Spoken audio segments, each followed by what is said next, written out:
With higher home prices and interest rates, more Canadians are teaming up with friends or relatives to buy a home. It could help start a dream or be a nightmare if you don't understand the risks before you sign on the dotted line.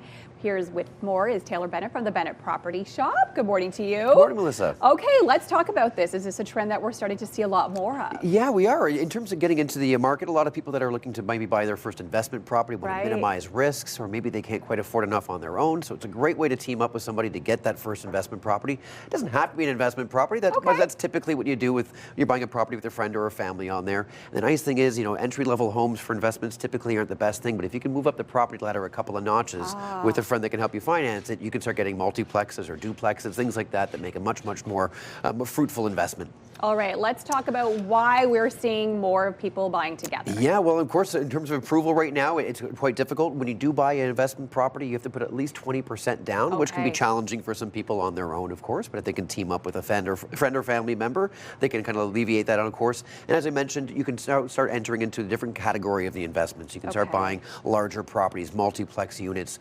duplexes, triplexes, things like that, where you can start minimizing the risk, bringing in more monthly income. So you can start kind of your venture a little bit faster if you do team up with somebody. Okay, great advice. Up next, you say the mortgage reality. Yes, so getting pre-approved, and this is the big thing when you're buying a property on it, each of you are 100% responsible for the mortgage. So let's just say you and your friend buy a property together, you're making all the payments. Unfortunately, they can't for whatever reason. The bank's going to come after you. Your credit's both going to take a hit just because only one of you have been having an issue. It's going to affect both of you. So be very aware of that. Make sure that, we'll talk a little bit later, some agreements are in place to make sure what happens if one party has an issue. Okay. Up next, we're talking about ownership structure. Yes, and so the ownership structure, there's two main categories here in Ontario. You have joint tenants and then tenants in common. If you're joint tenants, that's typically what a married couple would be. If one of you happens to pass away, the other person automatically inherits the property. It's 50-50 ownership, no issue there.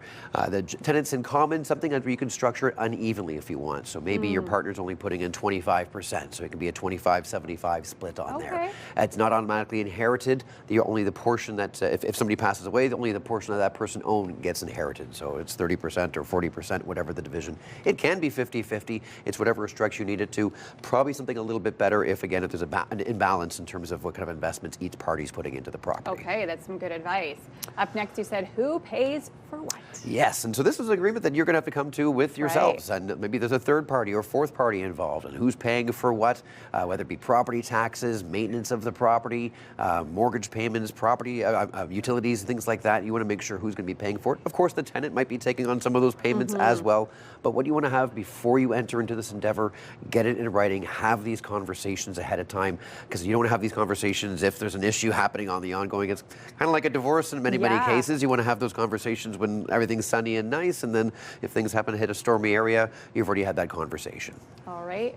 And last but not least, the what ifs. Yes. The conversation that most people avoid. Yes, this is the big one. So, of course, you talk about expenses and things like that going on there, but what if somebody wants to sell the property a little bit earlier than you plan to? What if somebody has an issue? Maybe they've ended up getting laid off of their job and they can't make these payments anymore. There's a lot of what ifs that you want to figure out. And this is, again, where you want to be drafting a kind of a pre-investment contract, if you will. This is where you want to speak to your lawyer, get that structured, and have that agreed upon. And, hey, because, things are great right now, but fast forward a couple of years, things can dramatically change. Maybe you're starting a family and you want to get your funds out and move on to something else. Have that conversation ahead of time. How much is going to be buying out on each side? Again, do it when it's a little bit sunnier times, so that if it's stormier times, you've already had that tough conversation. Perfect. Well, thank you so much for joining us today and breaking this all down for us. And don't forget, you can listen to the Bennett Real Estate and Wealth Show with Marnie Bennett on Saturdays at 1 p.m. on 580 CFRA.